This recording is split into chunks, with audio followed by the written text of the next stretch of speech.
Laipni lūgti Santas nomierinošajā stūrītī. Miers.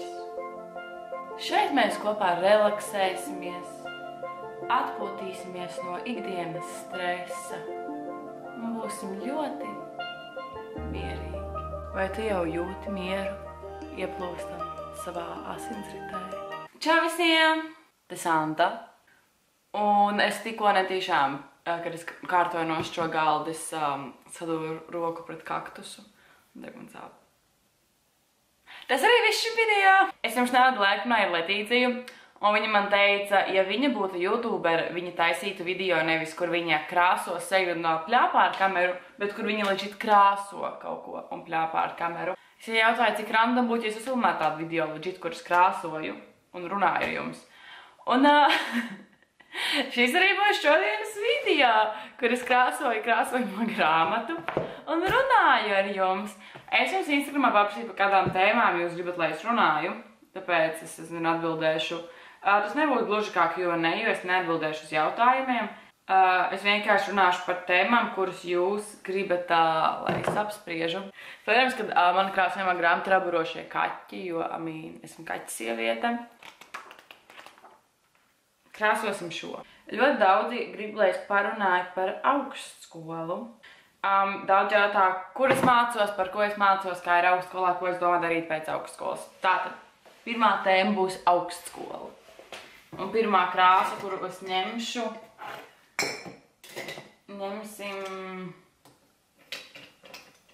ņemsim zilu. Man nav, ka likt šo kāju, es jūtos neveiktu. Par augstskolu runa, baigi dīvaini, es nevaru koncentrēties uz šito un uz šo, bet es centīšos. Tātad, par augstskolu. Man ļoti patīk augstskola. Es mācos Latvijas Kultūras akadēmijā un Rīgas Tehniskajā universitātē. Es nāku divās augstskolās paralēli, jo mana studiju programma ir sadarbība starp šīm divām augstskolām. Es mācos radošās industrijas. Daudziem ir tāds jautājums, uzreiz, kad es pasaku, ka mācos radošās industrijas, daudziem ir tāds jautājums, kas ir radošās industrijas? Radošas industrijas, tās ir gan pasākuma aģentūras, gan teātri, gan bibliotēkas, gan reklāmas, mūzika, tas viss ir radošās industrijas. Un no Kultūras akadēmijas puses viņi mums māca vairāk mākslu, kultūru, visu pārējo. Mums arī bija pats ievads radošās industrijās, kas ir radošās industrijas, ko tas viss nozīmē. Un RTU mums māca vairāk tieši ekonomiku un vairāk uzņēmējdarbību tam visam.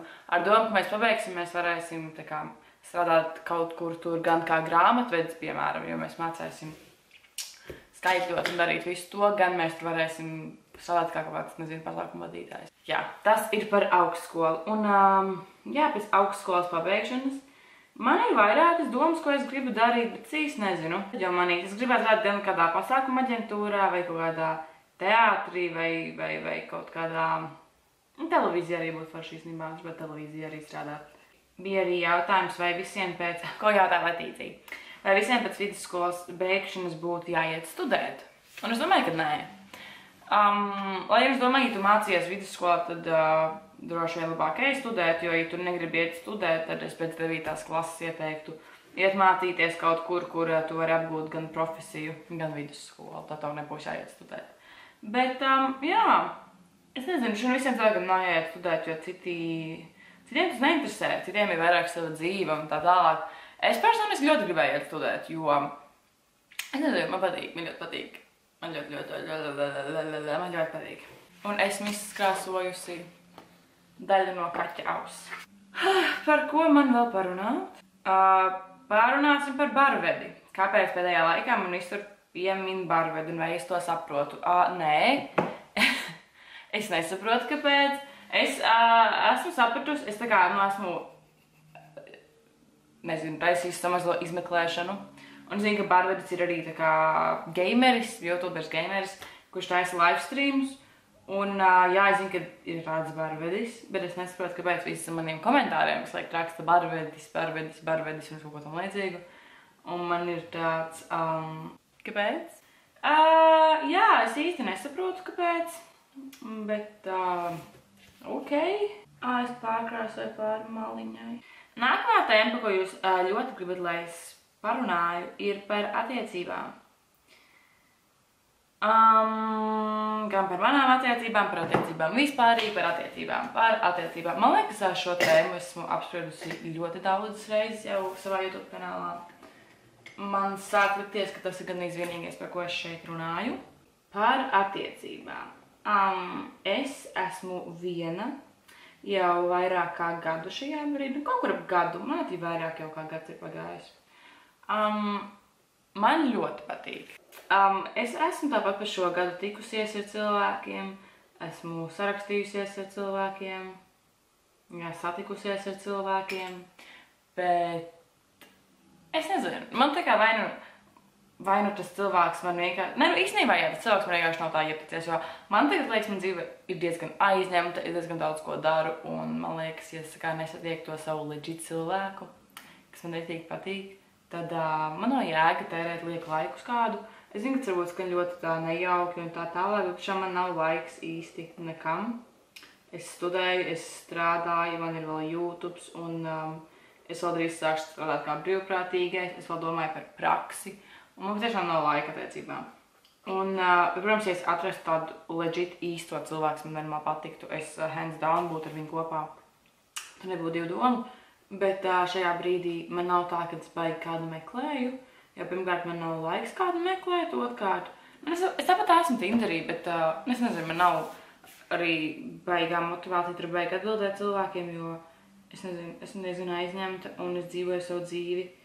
Un citreiz, kad skaties kaut kādu seriālu, es gribētu, lai man ir kāds, ar ko es pirms skatos Office kopā un varētu kopā iesmiet. Bet ja pašā laikā, es nezinu. Man nevajag kādu tikai, lai man kāds būtu blakus, tāpēc man būtu vientuļi. Es vienkārši dzīvoju savu dzīvi. Es nezinu, es par to nedomāju. Mans dzīves moto ir vienkārši, es iesēžos laivā un es plūstu pa straumi. Tā kā es nedomāju, tur, kurš strauma neaiznesīs, tur arī strauma neaiznesīs. Un es nezinu, es vienkārši čiloju, es vienkārši peldu pa savu straumi. Un vai man ir kāds krašs? Īstenībā ne, reālajā dzīvē, tā kā reālajā dzīvē man nav neviens krašs. Man ir, protams, ka celebrity krašs, bet tas nav tā kā reāls krašs. Lai gan, bet tā kā reālajā dzīvē no cilvēkiem, ko es pazīstu vai ko esmu satikusi, man nav kāds riktīgs krašs vai kaut kas līdzīgs. Tāpēc arī es esmu viena. Ja būtu kāds riktīgs krašs uz kādu, varbūt savādāk, bet nope. Bet jā, man nav šī gada laikā bijis tāds neviens nenormāls krašs tā kā no īstās dzīves, ka man būtu tāds, oh my god, tā kā esmu gatava apprecēt tevi. Nope. Es gribēju pēdējais pateikt, laikam jau pārāk vēl ir to teikt, bet šis noteikti nebūs quality contents. Un ja tu nevēlies skatīties šo video, ja tu nenoskatīsies, tu noteikti neko nepazaudēsi no savas dzīves. Cik gados ir normāli precēties? Laikam turpināsim par attiecībām. Es nezinu. Man liekas, tā kā, ja es tagad atrastu savu perfekto čalītu un tā kā es būtu vienkārši mad in love un tā kā, ja es sajūstu, ka tas ir tā kā, tas cilvēks ir, legit mans cilvēks un kad es gribu viņu apprecēt un ka normāli mīlu, kad es varu, ja es tā kā varu iztēloties visu savu nākotni ar šo cilvēku. Vispār jā, kāpēc arī esmu viena? Jo man liekas, ja es tā kā nevaru iedomāties, ka es to cilvēku aprecu, ja es nevaru iedomāties, ka es visu savu mūžu viņu būšu kopā, un ja es nevaru iedomāties tā kā es tur kopā ar viņu nosirmoju, tad es neredzīšu tā, ka būt ar viņu kopā. Tāpēc, kad, ja es ar to cilvēku, jo ir tikai divi veidi, kas var notikt, vai tu apprecēsies ar to cilvēku, un tur mūžu būs kopā, vai arī jūs kaut kad izšķirsieties. Un tā kā, ja es neredzu, ka es visu savu mūžu pavadīšu kopā ar to cilvēku, es neredzu jēgu tagad ar viņu būt kopā. Un tā es varu random satikties, iet ārā, vai iet uz randiņiem, random kaut ko darīt. Bet tā kā, ne jau būt kopā, jo tas tam nerada atšķirību. Nu, tā kā, esmu ļoti old school, man liekas, šajā ziņā. Tā kā, ļoti old school. Un jā, es apprecēties kaut vai arī tagad man ir 19. Un, ja es būtu kopā ar to īstā cilvēku, es noteikti varētu apprecēties. Es domāju, ka apprecēties ir normāli, tā ka tu paliec pilngadīgs, ka tev ir 18, un ja tu vēlies, tu vari precēties. Jā. Un man liekas, ka katrs darīt tā, kā viņam gribas. Tā kā, ja tu gribi precēties, precies. Man liekas forši, man liekas, ka kādas ir tik mīļi. Nu, tā kā man ļoti patīk. Tad man vēl ir pastāst par saviem pastāst par nesen izlasītām grāmatām, kas tev patika. Un īstenībā es gribu sākt taisīt tādu rubriku, kuras vienreiz mēnesī runāju par kādu grāmatu, jo es gribu izlasīt šogad vismaz 12 grāmatas. Tāpēc es domāju, es taisīšu atsevišķu video par grāmatām. Tātad ir pienākušas beigas šim video. Kaķis ir tik tālu izkrāsots. Es domāju, ja jūs gribat otro daļu šim video, tad spiežiet laiku un rakstiet tev komentāros, un mēs noteikti varam uztaisīt otro daļu, un es varēšu pabeigt krāsot savu, es noteikti nepabeigšu, bet es varēšu turpināt krāsot savu kaķi. Jā, tas šim random video arī viss, es zinu, šis bija ļoti dīvains video, es nezinu, kāpēc. Bet jā, paldies, ka skatījāties, un tiksimies nākamajā video reizē. Ok, čau, bye, šis bija dīvaini, es zinu, sorry.